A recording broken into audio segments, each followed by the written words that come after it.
What if the very energy that powers our homes and cities could become our most catastrophic enemy? Yes, we're talking about nuclear energy, an immense force that can be a savior or an annihilator. It's a delicate balance, where the slightest misstep can lead to destruction on an unimaginable scale. It's a tale of human ambition, scientific progress, and the potential for devastation when the two collide. Such a disaster unfolded in the heart of the Soviet Union, in the city of Chernobyl. In the early hours of April 26, 1986, disaster struck at the number 4 reactor in the Chernobyl nuclear power plant. The reactor, a symbol of Soviet technological prowess, was now a ticking time bomb.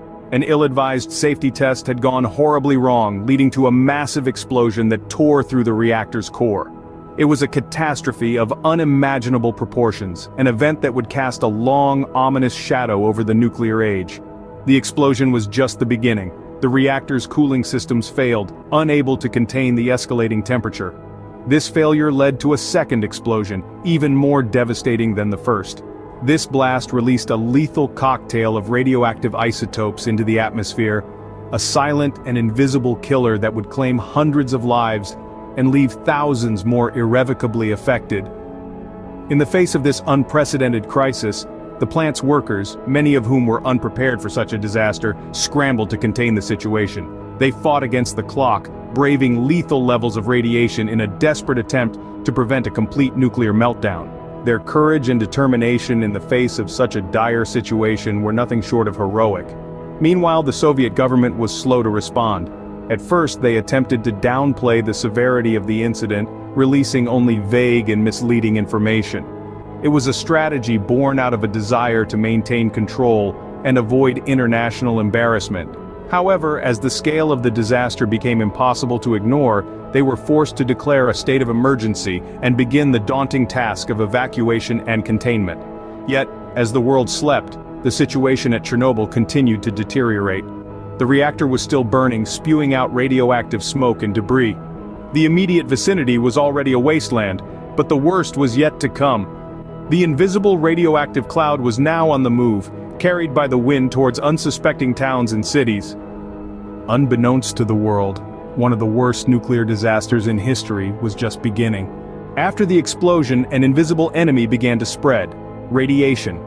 The core of the Chernobyl reactor, once a source of power, now became an epicenter of danger. Radioactive particles, invisible to the naked eye, were expelled into the atmosphere, carried by the wind, and spread across the surrounding regions. The nearby town of Pripyat, home to many of the plant's workers and their families, was especially vulnerable. Despite the clear and present danger, evacuation was not immediate. The authorities, perhaps in denial or perhaps in fear of causing panic, allowed life to continue as usual for an astonishingly long time. It was not until 36 hours after the explosion that the decision was made to evacuate the town, leaving the residents exposed to dangerous levels of radiation for far too long. Radiation is a silent, invisible killer. It doesn't announce its presence with a bang or a flash, but it can wreak havoc on the human body. The effects of radiation exposure can range from acute sickness to long-term health issues like cancer. The people of Pripyat and Chernobyl, unaware of the deadly particles they were inhaling and ingesting, began to fall ill. The initial symptoms were often flu-like: nausea, fatigue, headaches, but these were just the first signs of a much deeper and dangerous problem. Children were particularly affected. Radioactive iodine released in the explosion was quickly absorbed by their growing bodies, leading to an alarming increase in thyroid cancer rates among those who were young at the time of the disaster. The immediate death toll of the Chernobyl disaster was officially recorded as 31, but the true cost in human lives is much higher. Thousands of people have since died from illnesses linked to their exposure to radiation from Chernobyl, and the effects are still felt today, nearly 5 decades later. While the physical damage was contained, the invisible fallout was far from over.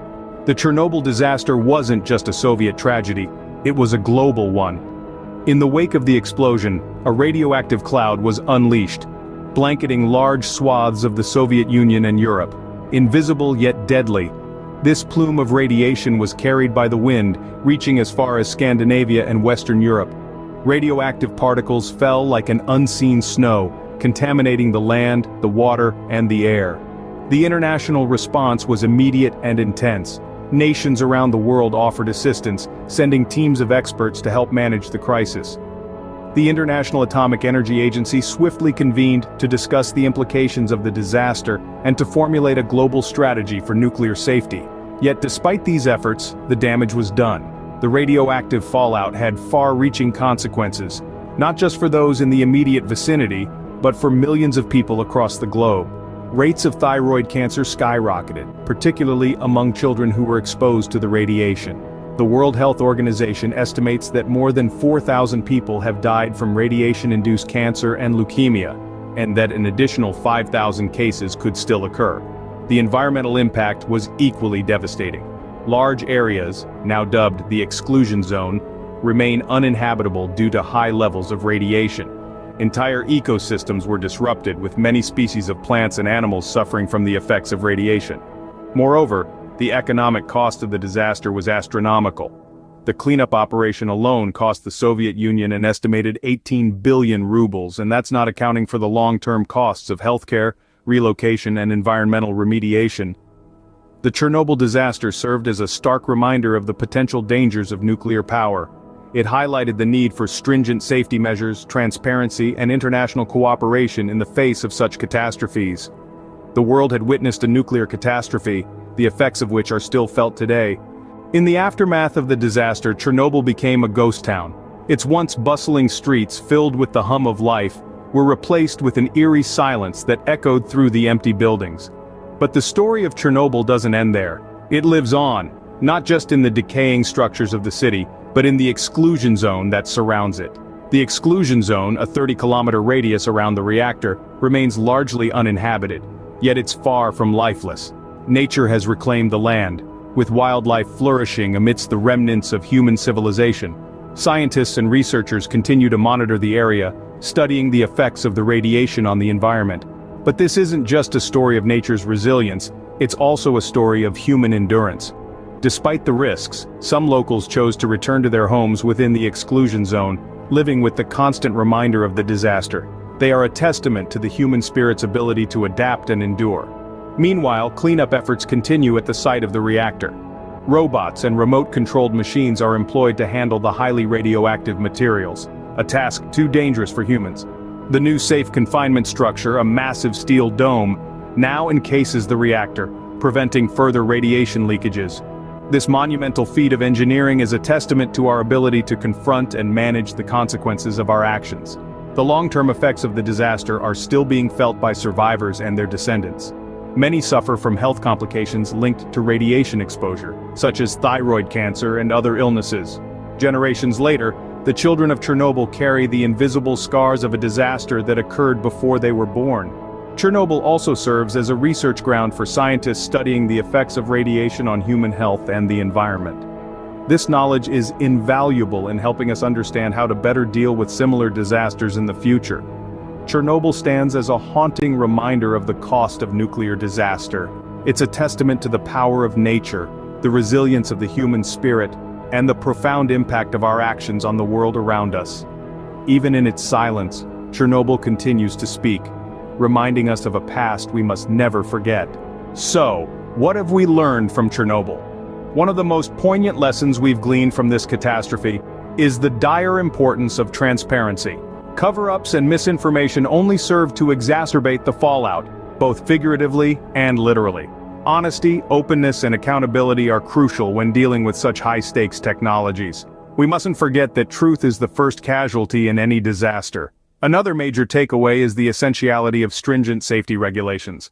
The Chernobyl disaster was, in part, a result of neglecting safety protocols. It's a stark reminder that regulations aren't just red tape, but vital safeguards. They're the rules of the game in which the stakes are human lives and environmental health. We've also learned about the importance of disaster preparedness. When the unthinkable happens, having a well-thought-out plan can make a world of difference. The events at Chernobyl underscore the need for robust emergency response strategies, not just in the nuclear industry, but in all sectors where potential risks loom large. Lastly, Chernobyl has taught us about the long-lasting effects of nuclear disasters. The environment, the wildlife, the people, all still bear the scars of that fateful day. It's a sobering reminder of the responsibility we carry when harnessing such powerful forces. The story of Chernobyl is a stark warning to us all about the power we wield and the respect